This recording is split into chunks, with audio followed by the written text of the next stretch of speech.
na poto avant na kata pena maloba na ngai bamindele baoboma peuple africain. Bo s'abonner massivement na chaîne Nabino to soutenir bandeko na biso ba ko sala musala oyo. Abonner massivement na Abeko TV, o cliquer kana sonnette ngonga o mona na ko ya TV na yo. Bienvenue sur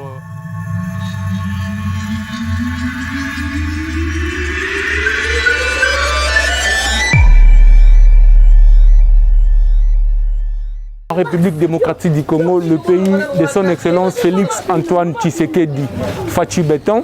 Bienvenue à Kinshasa, bienvenue sur Axe Belgo Congolais TV, la chaîne panafricaine, chaîne où le président Omer Moubikaï Tchabola a à disposition. Il y a des Congolais, au bazar Mboka, tout le bazar Liban Mboka.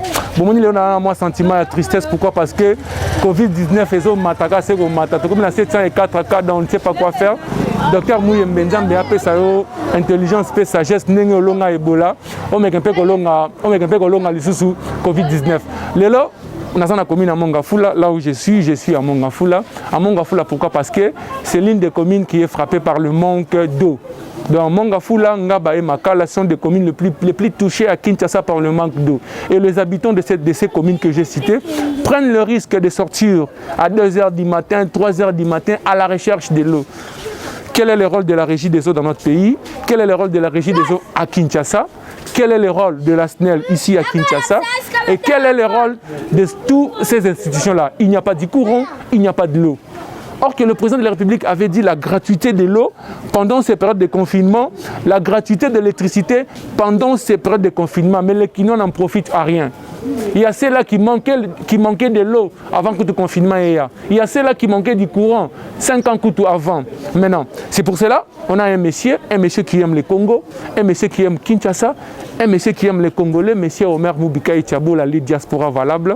Je l'appelle valable pourquoi? Parce qu'il a des réalisations qu'il a fait à travers son ONG à Kinshasa.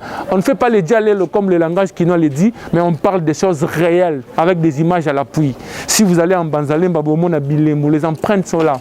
Bureau du quartier Vanda, marché en Banzalemba et Tongama, la période de confinement, moi Masangu, moi Kachne, moi Banini, et Pesami, pour aider les Domini, pour la population, on n'a pas si moko ya kosakanati. Donc le président Omer Moubikaï Tchabola, à travers son ONG, il a amené un projet de forage d'eau. Est-ce que le projet sera le bienvenu à Mongafula? Est-ce que le projet sera le bienvenu à Ngaba?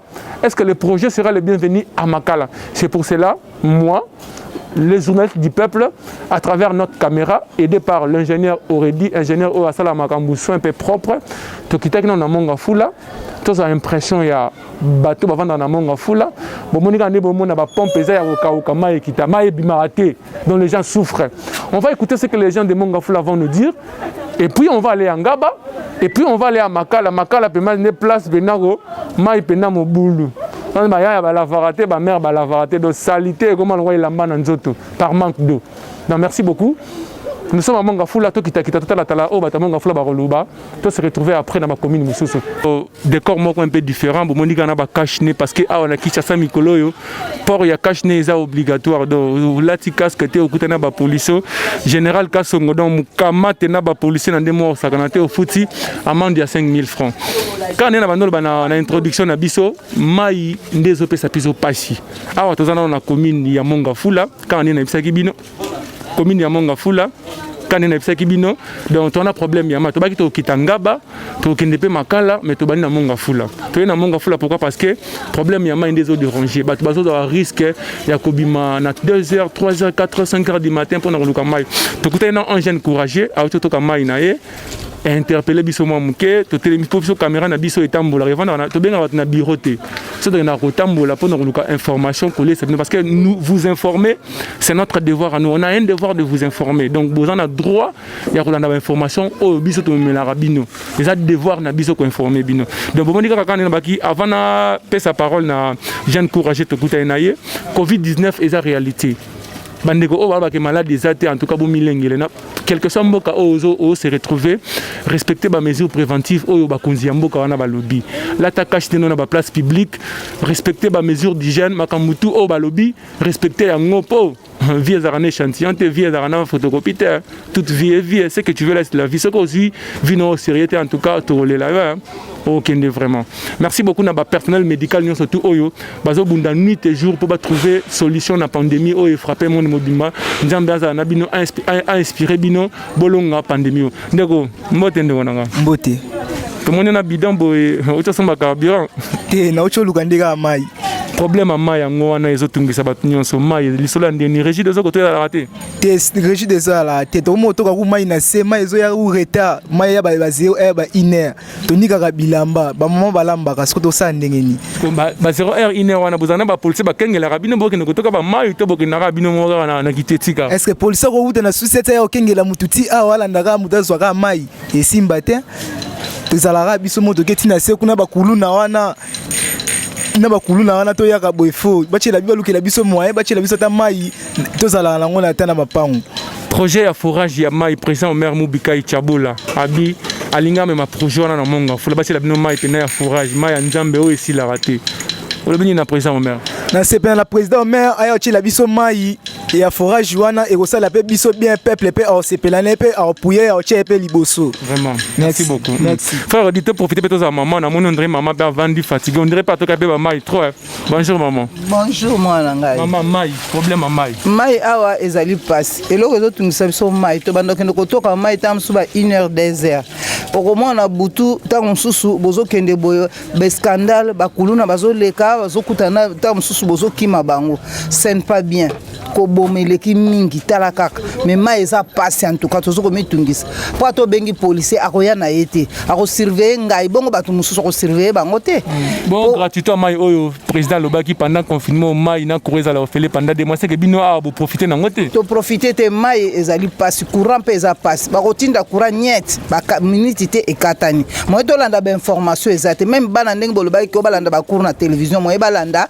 ezate po bolobaki bana balanda ba cours eza selon indication maman ndenge biso ba mama toza totanga tozolanda na télévision biso komona ekati siko bana bakolanda ndenge nini tamso akene ko sakano bengi ayeboye azolanda muke boye courant ezate loko ezotungisa biso meza courant na mai nakoyela bino mutu oyo akosunga bino komone papa au maire Mubikai aza na ONG alobina ya kotala awa na monga fula soki réellement bwana posa mai acha forage d'eau ba mai oyo de forage mai esila raté de mai naturel bo banaka ko forer ka bozo mai moi li ba par rapport ya président na projet wana président au maire bon merci pour na président soki akoya kotia ayi kotiela biso po eloko ezotungisa biso ma papa eza mai soki mai eza nango po tokoki kozanga la biso quand même moi muke courant mais mai soki ezangi tala kaka l'eau c'est la vie eza passe même la bana à l'école bako kende ndenge nini mais message adressé faut tant attaque comme on a pour peut-être moi courage à ça là papa au maire merci mingi pour na papa au maire en tout cas na nzamba sunga yo apambolo apesa yo courage o tiela biso ata mai nzamba ko bakso un plus likolo nango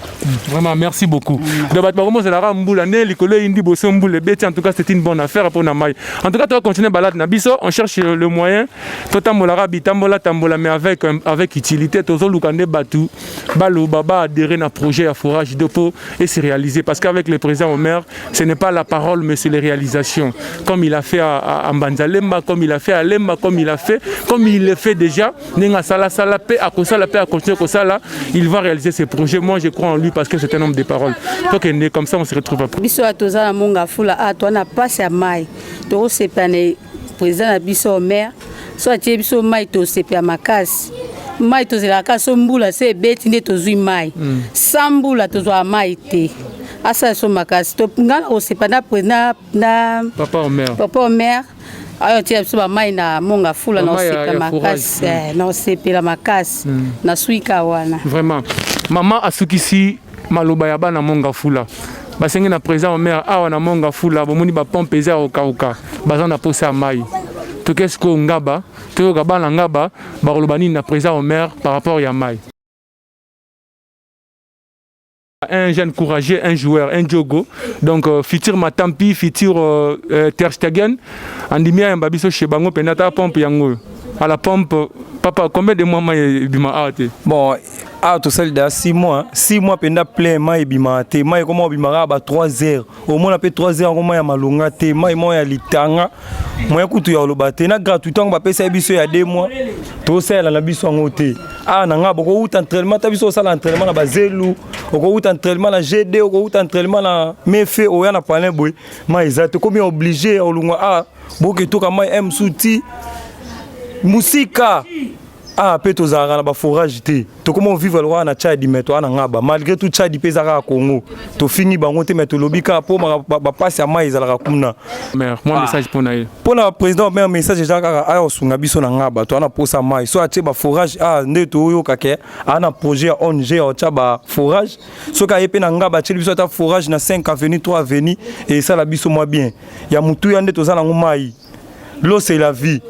Donc sans l'eau, on ne peut pas vivre. Faut là on robinet on a hein. Tout le monde a des appels en réalité. Moi ça tendez ça vraiment ebimara ti iné. Vraiment. Iné on peut tozona biso ma ya malonga te.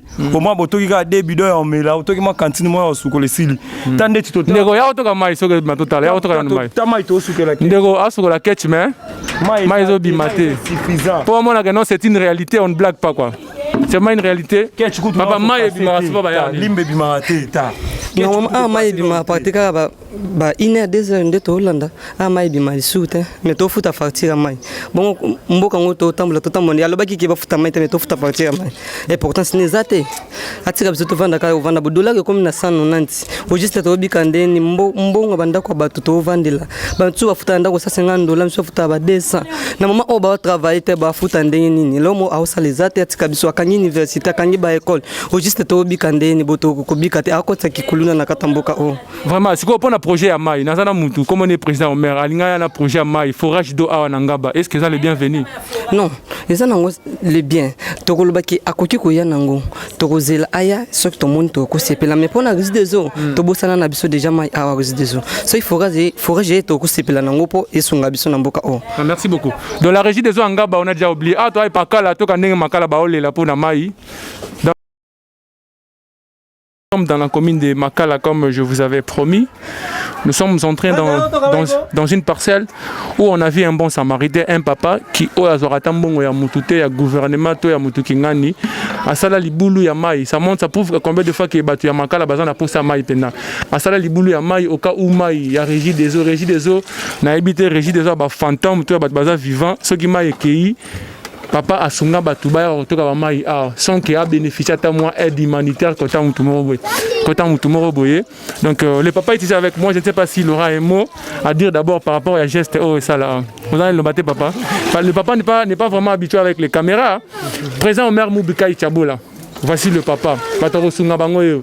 Do yata awa, ozi li boulot transformant au sali projet à forage d'eau awa. Do cheli bango pena forage d'eau awa. Oche papa responsable parce que pour nambongo te, ndalupang na lupango à l'état te. Donc il a fait ça volontairement. Papa ngana bata moi message moi mukeka et pas muto ya na projet à forage d'eau awa. Papa au maire. Tellement le baka par rapport à projet ne wana suko ko sunga na makala. So bozana pasa na makala. Bon, soki aza projet ya ko bonko soutenir et ko za malamu puisque awa ngana sala ki za na kuidika ka communauté de façon que ndenge mai kende réaliser ça te ba ko s'approvisionner wa et c'est ça l'essentiel. Na kasi na suki na wana. Vraiment. Nego, tu peux nous dire un mot? Tu es en train de pousser de l'eau. Un mot par rapport à un monsieur qui s'appelle président Omer Mubikai Chabola. Alinga forage d'eau à Namakala. Quoi appuyer idée on a tout rejeté en. Tu vois les caméras?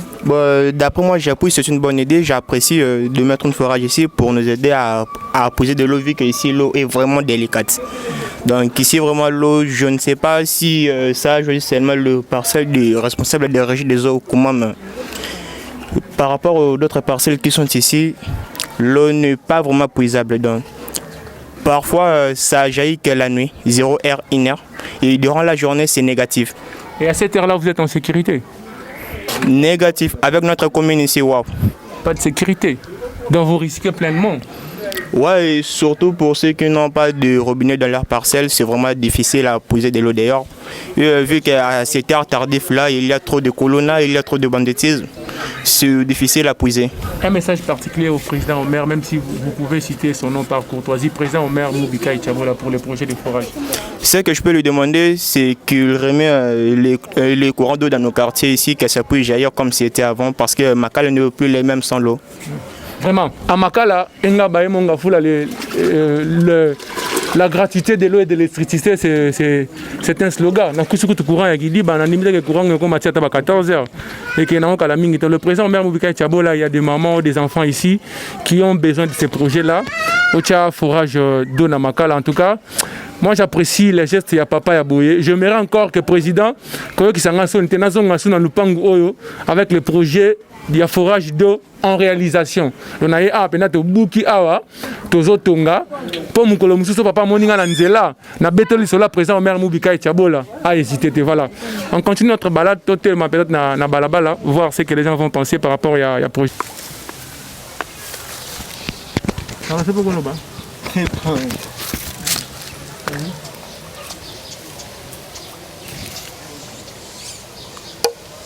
na solo baitake mama tala agi tala commune oyo ese bwaka makala yoka papa yoka ngaite commune ese bwaka makala ezala mutakanisaka biso te ata bakonzo biso topesa bakanisaka biso te yebisanga soki yo yokolobaki ata tolobi te nana koyoka biso malamu toloba te nzambe yemokasa nini aita sunga biso po ata togangi mutaka yoka biso azate ngala vai na veni oyo mama yoka ngasiko omoni lopango mama baba yebukana echola tolela bana ba au secours tomona ta mutu te mama yoka ngasiko forage oyo yeli biswa olobi forage ça mère mutaye nango zela olobi forage soki tolobi ke bacha yango awa ata tolobi ke bacha yango na veni oyo ekosala combien des ata tolobi za baloba moko ya pamba eloko to biso tolingi to mona boye eloko biso tolingi to mona boye on tonekaki na veni tomoni bien lelo biso tokiti toyeko Tcha, voilà to beti maboko. C'est quoi maboko? Ah papa tu vas toquer. Merci beaucoup.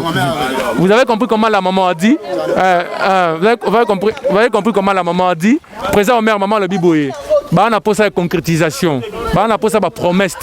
Bah on a posé la réalisation. Bon forage de oyo.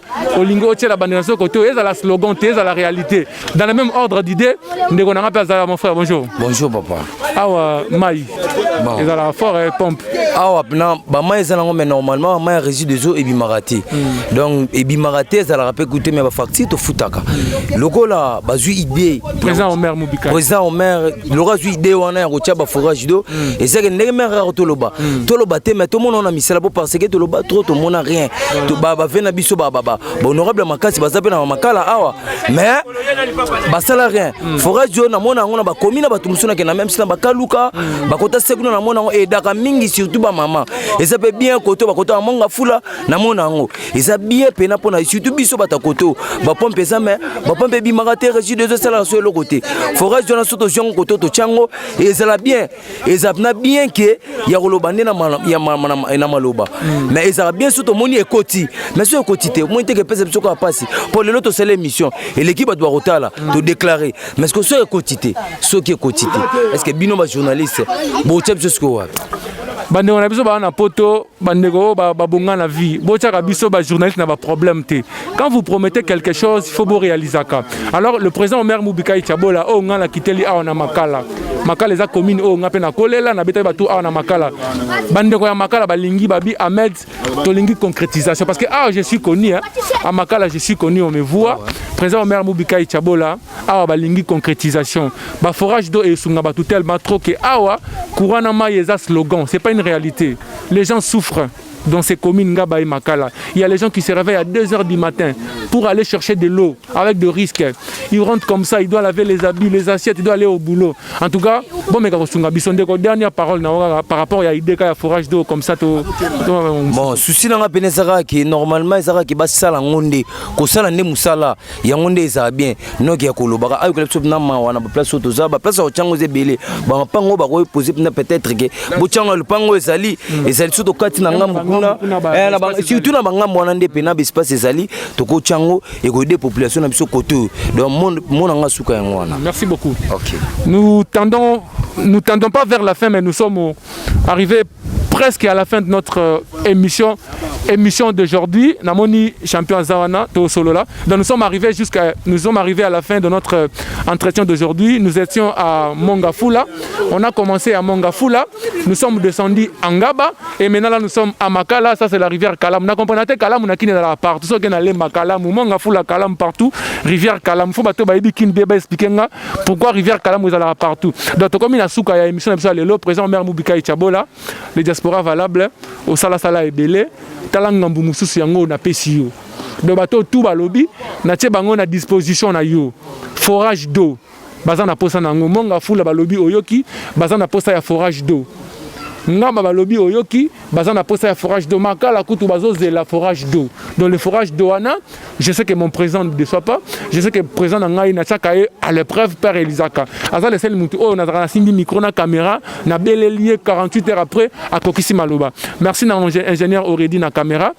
To soutenir Fachi Béton balobi Kinshasa et l'équipe partout nelengi. Fachi Béton état de droit et à la slogan mais à la réalité. Kinshasa pour que ma caméra soit le cas bien mboka na biso Congo ezonga na bilengi ndenge zaki bandakala président Omer Moubika Tchabola na sukisi wana na sukisi na kombo na yo parce que yo nde toza na posa na yo. Ciao et loba papa chéri Jibin Piana c'est pas pareil. Bonne pardon et puis nyonso oyo koleka nzambe kanda ebi merci.